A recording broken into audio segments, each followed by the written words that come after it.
Last season, Utah Jazz rookie, Donovan Mitchell, took the league by storm with his mesmerizing dunks and innate scoring ability. He scorched opposing teams with a scoring average of 20.5, leading all rookies, and helped propel the Jazz to the second round of the Western Conference semifinals. Though they were ousted by James Harden and the Houston Rockets, Mitchell received a bevy of gems from one of the game's leading savants, Bryant. It was in the middle of the playoff series and I finally mustered up the courage to ask him a bunch of questions about his process from year 1 to year 2, his expectations, what he saw in me and whatnot. We got to talking and talked a bunch of times since, but that first time was very nerve-wracking, Mitchell tells Billboard. Not only did Mitchell gain a ton of knowledge from the former Lakers virtuoso, he also joined forces with his basketball idol. Today, exclusively on Billboard, Mitchell announces his partnership with BodyArmor, a sports drink designed to help replenish the body of crucial vitamins and electrolytes. I'm a guy who's all for sugar with McDonald's, with Papa John's, Waffle House, that was me coming up in the league, says Mitchell. Fortunately, I realized how important it was for me to take care of myself in this long season. Yeah, I think for me, partnering with BodyArmor wasn't just about the partnership, it was about taking care of myself and taking care of my body as well. After a 36-point explosion against the Trailblazers on Martin Luther King Jr. Day, Mitchell hopes to keep his hunger intact while pushing the Jazz to a second straight playoff berth. This year, he's averaging a whopping 22 points per game and has posted an average of over 30 points in his last 10 games. Billboard spoke to the dynamic guard about his new partnership with BodyArmor, his relationship with Kobe Bryant, why he chose not to defend his slam dunk title this year, having Davies' music play at the Jazz's arena during home games, and his favorite Drake song from Scorpion.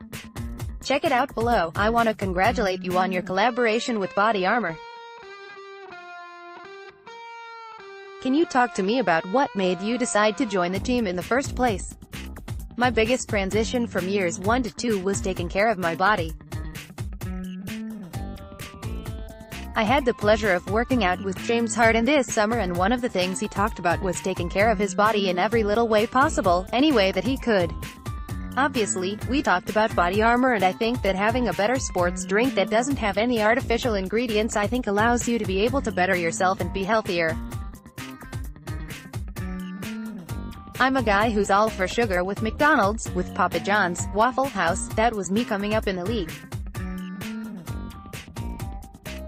Fortunately, I realized how important it was for me to take care of myself in this long season. Yeah, I think for me, partnering with BodyArmor wasn't just about the partnership, it was about taking care of myself and taking care of my body as well.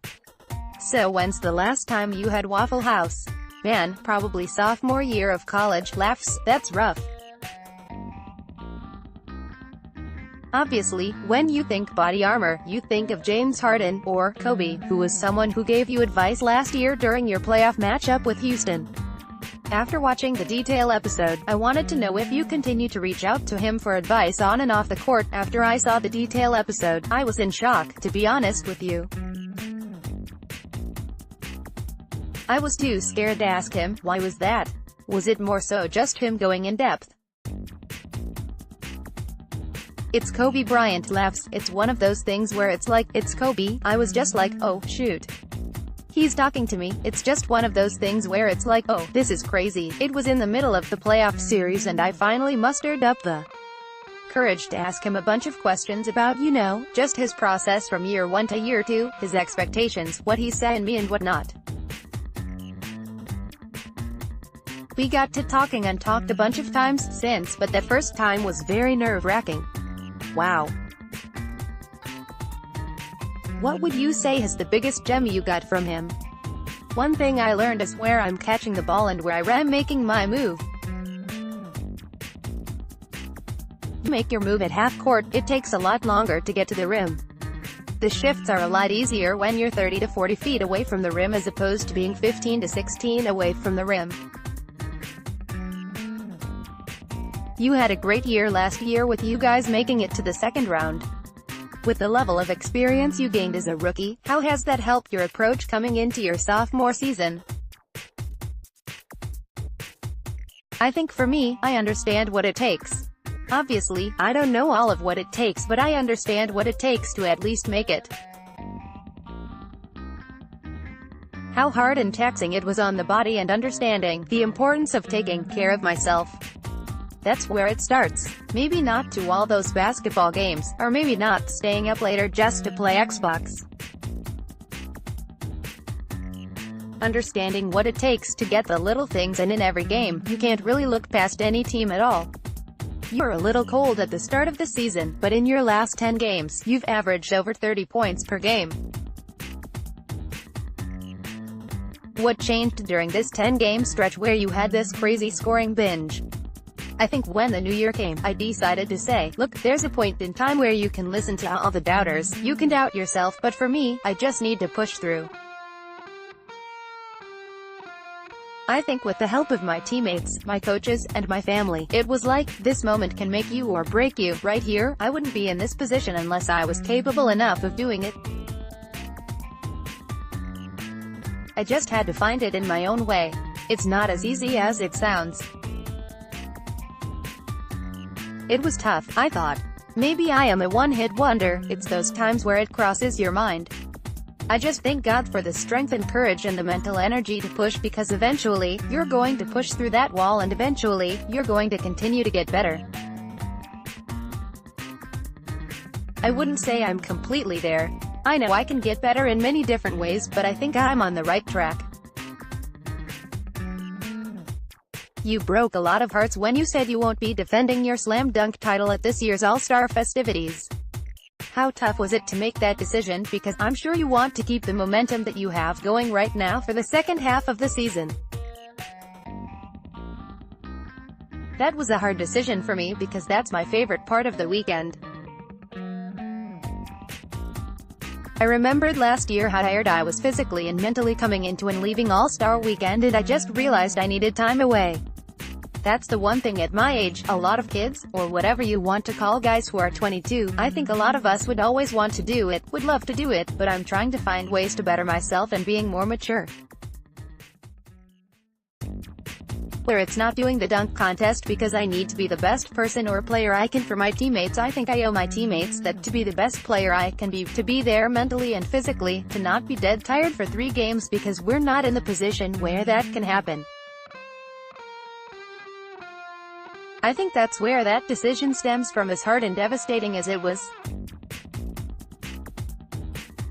You're a big drummer, so I'll pose this hypothetical. If you could play a live set with any rapper during his/her tour, which rapper would you choose and why? That is a good question. Dang, J. Cole is up there just because I saw him live and I think drumming works with the way he performs live. I haven't seen Drake or Future perform live, so I couldn't really tell you that. But I would say, J. Cole, Future, Fabulous. He's one of my favorite rappers of all time, and definitely Jay-Z. That would be a pretty great situation with you and HOV, doing some Black Album cuts or something. Yeah, but I loved American Gangster. That song, Pray, knocks.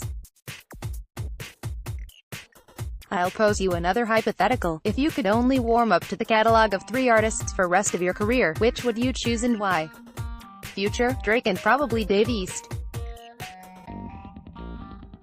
Is it about Dave that put him in that top 3? It's not every day I hear ball players throwing Dave East in there. For me, it started with Paranoia. I really listened to Dave East back in the day. Back in the day, laughs, a few years ago, but I know he had Kyrie Chanel, but Paranoia really got me locked into him as far as pre-game, him and Jeezy on that first song, Paranoia. Then after that he came out with Karma 2. The song, Legendary, started off, and he just came out with some fire songs, so I use them in the game rotation every game day. You're surprising me with your music taste. I didn't think it was trash, but you're definitely up there with the athletes I've spoken to. I gotta give you credit with that. Thank you. I'm low-key with my music choices, but I even got them to play Dave East in the arena so I can hear it out loud. I know you were a fan of Drake's Scorpion album last year, and you mentioned how you wanted to use lyrics as Insta captions, so yeah, I'm curious, what were some of your favorite lyrics from the album? I definitely used a bunch of those for my captions. It's crazy, once I heard Survival, I was in LA when I heard it for the first time, but I knew people were going to be on it for a very long time. Like Non-Stop. I'm probably the only person that thinks this, but Non-Stop will go down as one of his top songs ever. It's the beat and what he's saying to me. If I had to listen to Non-Stop all day, I'm cool with that. If you could pick one album to serve as the soundtrack to your life, which project would that be and why? I'm gonna go through my phone. It would definitely be a Fab album for sure. I'm thinking Street Dreams. I'm gonna go with one of the Summertime Shootouts because everyone always picks Soul Tape. He released both Summertime Shootouts on my birthday, 2 years in a row. I would say Summertime Shootout 1 and 2, it's official. You definitely surpassed my expectations with your music knowledge. Don't get me wrong, I like my mumble rap. I saw you had a tough choice between 21 Savage and A Boogie the day they both came out. I can't believe I forgot my man A Boogie. I'm gonna throw A Boogie's album up there as a soundtrack to my life.